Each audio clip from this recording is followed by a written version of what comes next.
Seção 2. Introdução à liderança.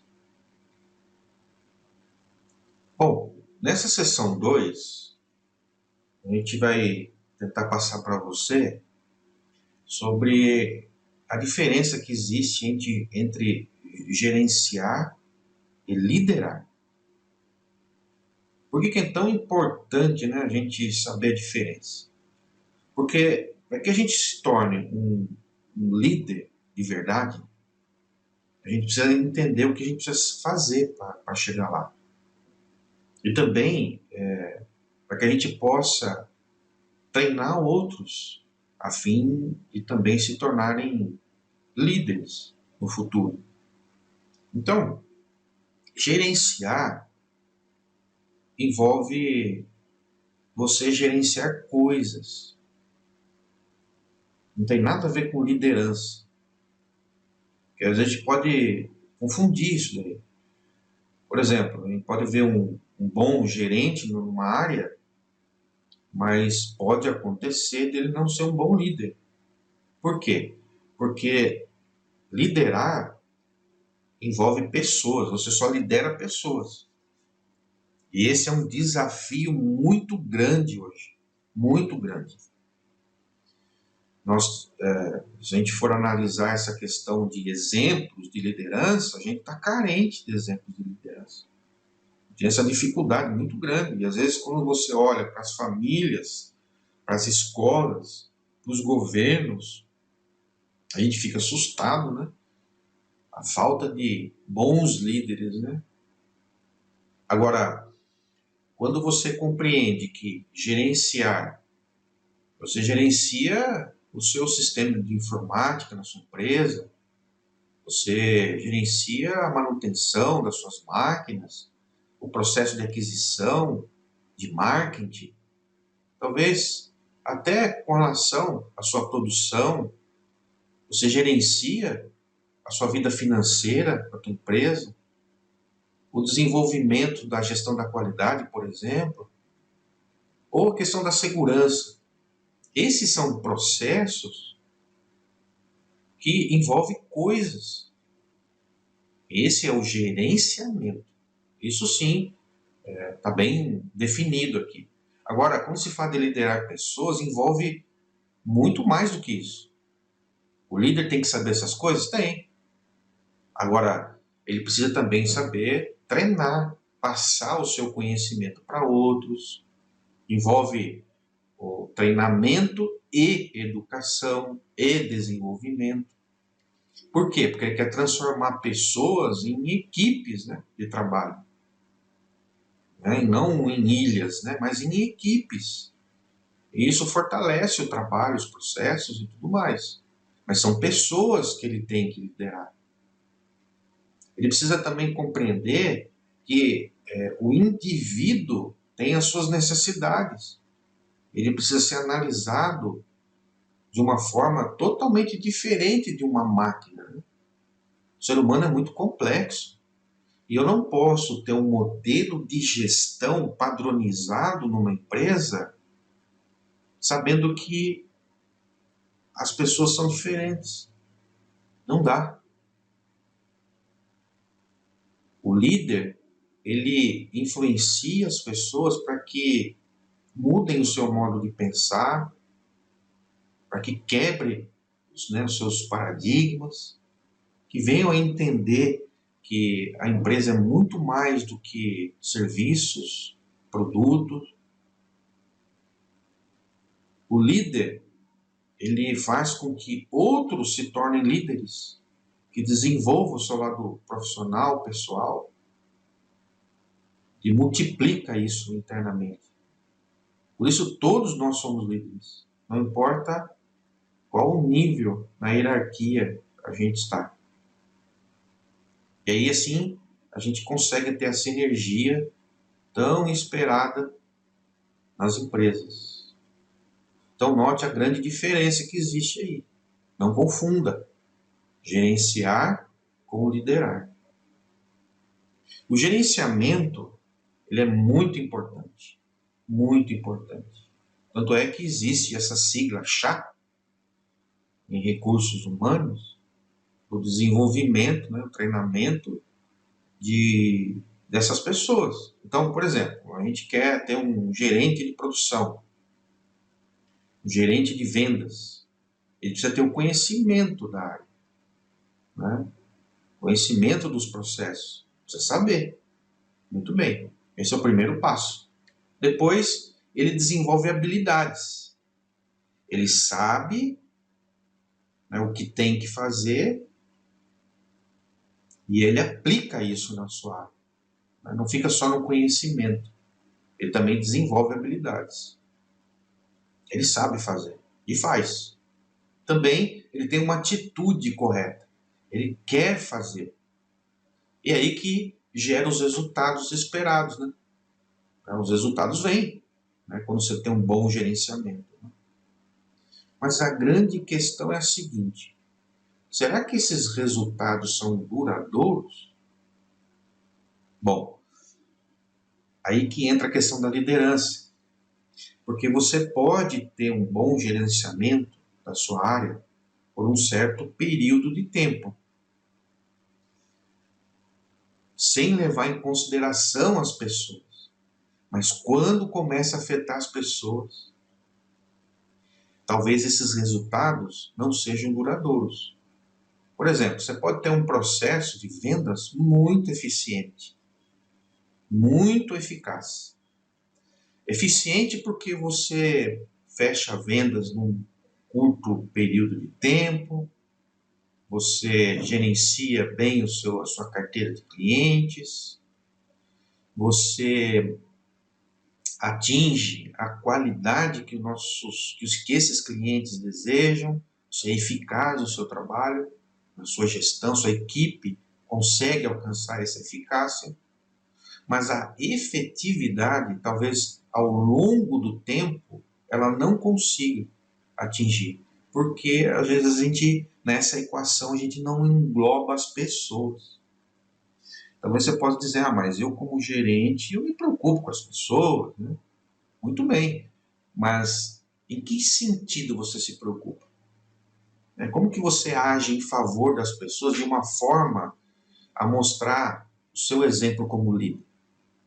Bom, eu não só preciso ter o chá, como eu preciso ter o chave. O chá já está ultrapassado. Hoje em dia, a necessidade do conhecimento, da habilidade, da atitude, é claro que precisa ter tudo isso. Mas não é só isso para se tornar um bom líder, para você liderar pessoas. Você precisa ter valores. Você precisa ser um líder que dê o exemplo de comprometimento, de união, de alegria, de orgulho de pertencer àquela equipe, àquela empresa, de respeito mútuo entre você e o seu liderado contigo. Então, a chave envolve não só conhecimento, habilidade, atitude, envolve valores. E também entender o entorno. O que é esse entorno? É o ambiente em que eu estou atuando como líder. Qual é o meu ambiente? Qual é a cultura que estou estabelecendo no meu departamento, na minha empresa?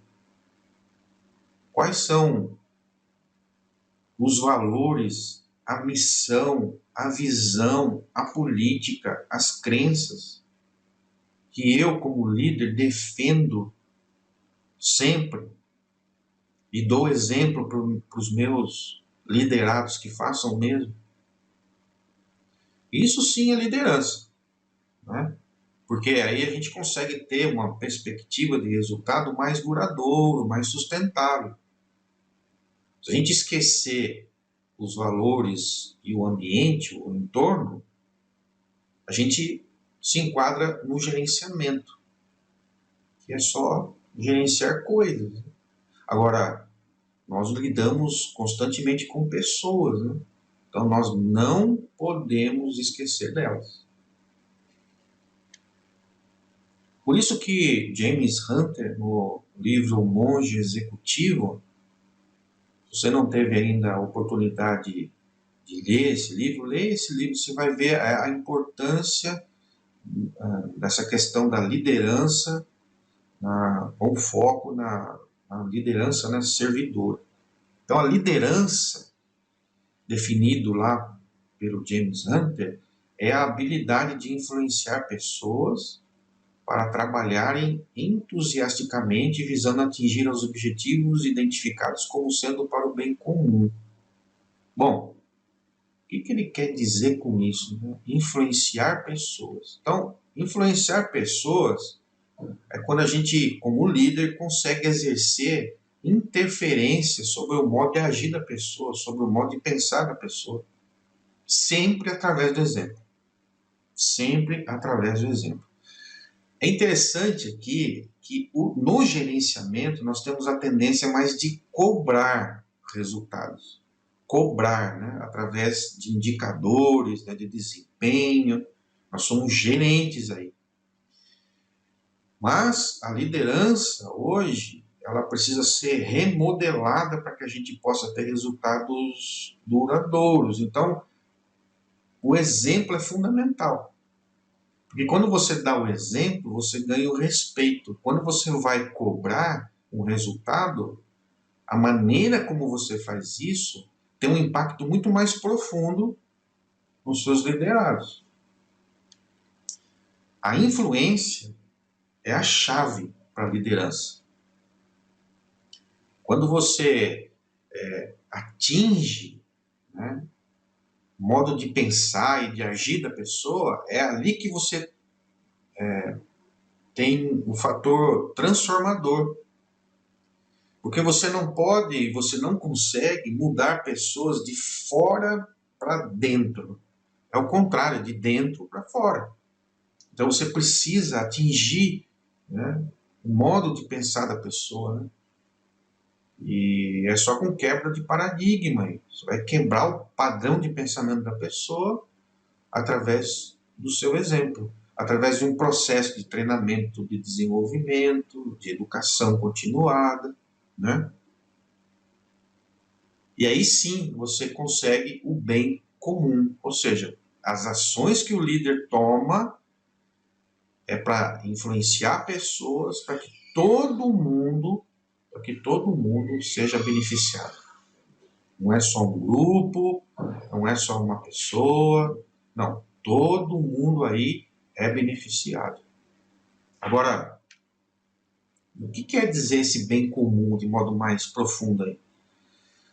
O líder, ele precisa identificar quais são as necessidades legítimas dos seus colaboradores. Quais são essas necessidades legítimas? De segurança, né? Do ambiente adequado para o trabalho, né? De ter todos os equipamentos necessários, matéria-prima necessária, enfim, tudo que é necessário para que ele execute bem o seu trabalho. Se ele precisa de treinamento, aqui está o treinamento. Se ele precisa de um desenvolvimento, aqui está o desenvolvimento dele. Precisa de mais alguma coisa relacionada a recursos humanos? Isso tem que ser mapeado, né, e tem que ser aplicado na empresa, né? Se é uma necessidade que vai atingir minha equipe, que é para o bem comum, eu vou fazer. Agora, tem a questão dos desejos. O líder precisa entender, compreender que esses desejos, quando são cedidos, eles vão afetar a minha liderança. Afeta a liderança dele. Afeta o bem comum. Porque se você abre exceção para uma pessoa, que embora seja um bom funcionário, como que ficam os outros, né? Então eu preciso ter uma forma justa de lidar com essas situações, porque se eu não conseguir distinguir o que é necessidade e o que é desejo, isso já é um grande sinal de que eu preciso evoluir de gerenciamento, de gestor, para a liderança, tornar um bom líder. E aí sim eu consigo linkar aqui, né, necessidades legítimas e alcançar o bem comum. E eu preciso bloquear esse canal. Eu não posso jamais ceder desejos. Se eu ceder desejos, talvez com medo de perder o colaborador, com medo de, entre aspas, magoar o colaborador, isso já é um sinal de que falta treinamento, desenvolvimento e educação. Falta o entendimento de todos com relação aos objetivos da empresa. Então, isso é muito importante. Nós não queremos também aqui ser extremamente rígidos com relação a isso, mas há situações que precisam ser analisadas. Se essas situações, quando são analisadas, elas não afetam o bem comum, muito que bem. Cada líder tem a sua própria escolha a fazer aí. Mas lembre-se que se ceder, você sim corre o risco de estar violando a sua liderança, a sua autoridade como líder.